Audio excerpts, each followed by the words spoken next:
Assalamualaikum warahmatullahi wabarakatuh.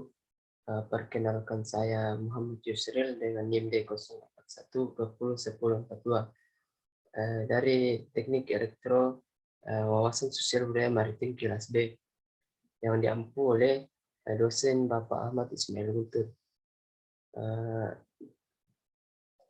Pada kesempatan kali ini saya akan membahas tentang suku Bajau. Tapi sebelumnya saya minta maaf karena saya tidak pakai PPT karena aplikasi PPT saya lagi bermasalah.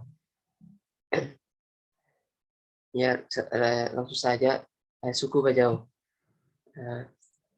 Para suku Bajau, laut menjadi hal penting dalam kehidupan mereka.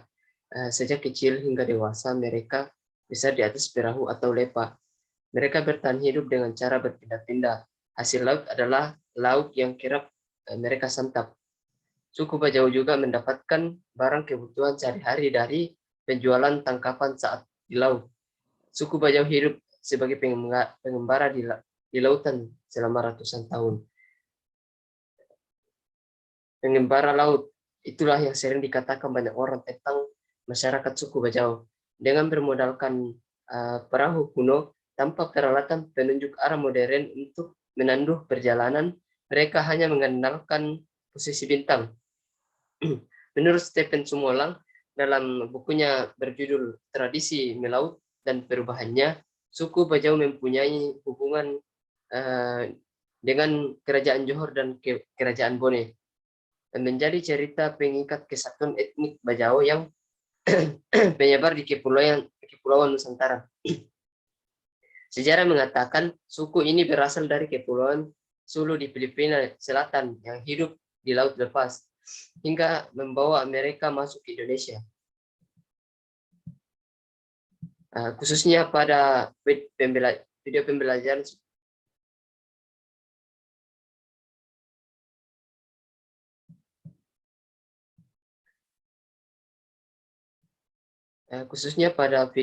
pembelajaran suku Bajau yang ditayangkan berada pada daerah Kepulauan Wakatobi, Provinsi Sulawesi Tengah. Selanjutnya, bagaimana persebaran suku Bajau di Indonesia? Bukan hanya di Indonesia, suku Bajau telah tersebar di lautan Malaysia, Filipina, dan Thailand. Di Indonesia, mereka tersebar di Kalimantan Timur, Kalimantan Selatan, Sulawesi Tenggara, dan NTB, dan wilayah Indonesia bagian timur lainnya. Sejarah mengatakan suku ini berasal dari Kepulauan Sulu di Filipina Selatan yang hidup di lautan lepas hingga membawa mereka masuk ke negara Indonesia. Cara mendapatkan makanan dan bertahan hidup nelayan, yaitu kebiasaan dan selanjutnya cara mendapatkan makanan dan bertahan hidup para nelayan. Zaman dahulu kala orang-orang suku Bajau terbiasa hidup di atas perahunya atau sering disebut nomaden. Namun saat ini banyak orang Bajau membangun rumah di atas laut dangkal sebagai tempat tinggal.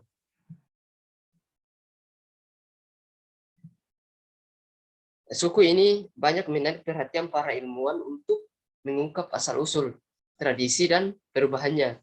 Dahulu, masyarakat Bajau terkenal dengan tradisi melautnya yang disebut Mamia Kadialo.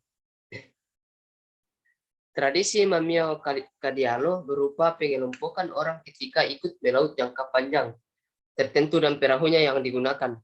Ada 3 kelompok tradisi ini, yaitu Palilibu, kedua Bapongka, dan Sasaki.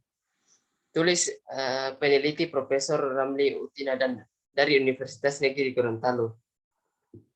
Menurut Ramli, 3 kelompok tersebut memiliki arti masing-masing.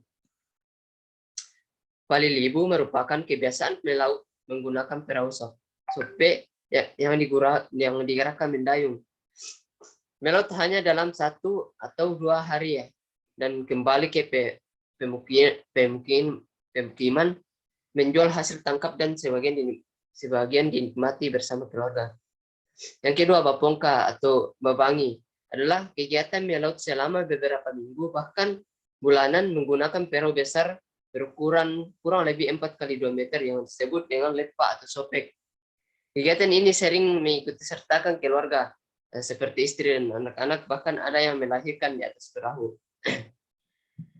Sedangkan sesaki ialah kebiasaan melaut menggunakan beberapa perahu selama beberapa bulan dengan wilayah jelajah antar pulau. Selama kelompok menjalani mamia kadiola melaut, ada pantangan bagi keluarga yang tinggal maupun mereka yang melaut. Selanjutnya, agama dan kepercayaan. Pantangan yang mereka harus hindari antara lain dilarang membawa sesuatu ke perairan laut, seperti air cucian teripang, arang kayu atau abu dapur, puntung atau abu rokok, air cabai, jahe, dan air perasan jeruk, dan larangan mencuci alat masak wajan di perairan laut. Air cucian maupun bahan-bahan ini hendaknya ditampung dan dibuang di daratan. Ada pula pantangan memakan daging penyu. Jika dilarang bisa mendatangkan malapetaka. Bencana badai, gangguan roh jahat, bahkan tidak mendapatkan hasil apa-apa di laut. Penyu dipercaya banyak menolong manusia yang mengalami musibah. Karena itu, satwa ini tidak boleh dibunuh.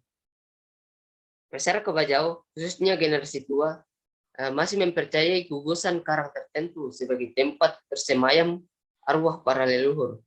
Orang tua melarang anggota keluarga menangkap ikan dan biota laut di sekitar gugusan karang, kecuali terlebih dahulu mereka melakukan ritual tertentu dengan menyiapkan sesajen bagi leluhur. Dalam video terdapat satu kepercayaan yang dianut, yaitu kepercayaan terhadap roh leluhur yang mereka sebut Bodinggo. Mereka meyakini jika roh tersebut dapat memberikan banyak kebaikan termasuk cuaca yang bagus. Terdapat pula dukun yang dipercaya sebagai perantara antara roh dan manusia. Nah, bagaimana kegiatan ekonomi suku Bajau? Dahulu suku Bajau hidup dengan sistem ekonomi subsisten yang dilakukan dengan cara berburu dan berpindah-pindah. Penangkapan ikan hanya untuk memenuhi kebutuhan pangan diri dan keluarga. Suku Bajau yang bermukim di wilayah pantai mengembangkan kemampuan mendapatkan makanannya di air. Mereka hidup dengan cara menangkap ikan di laut, mencari tiram di samping mengembangkan teknik peralatan pencarian makanan, alat-alat penangkapan ikan maupun sistem peralatan transformasi laut. Semua masyarakat menggunakan jenis kelamin sebagai kriteria utama dalam pembagian kerja sosial individu dan individu. Sementara semua masyarakat biasanya mempunyai sejumlah peranan yang dipandang cocok bagi kedua jenis kelamin. Mereka juga melukiskan peranan-peranan yang khusus hanya untuk pria dan hanya untuk wanita.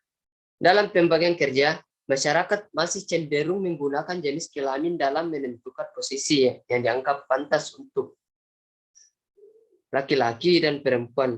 Menurut penelitian George Peter Murdoch, dalam umur di antara 180 kelompok masyarakat yang diteliti, laki-laki lebih konsisten kepada pekerjaan yang disebutnya sebagai pekerjaan maskulin, dan perempuan lebih konsisten kepada pekerjaan yang disebut sebagai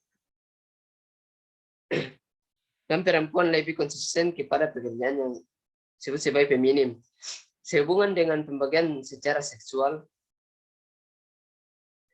salah satu ahli juga mengidentifikasi pembagian kerja secara seksual berdasarkan ciri-ciri universal dalam berbagai kelompok budaya, yaitu masyarakat pemburu dan peramu, masyarakat multikultural, masyarakat agraris, dan masyarakat industri. Berburu, cowok yang berburu, cewek yang menjual sebagian hasil tangkapan.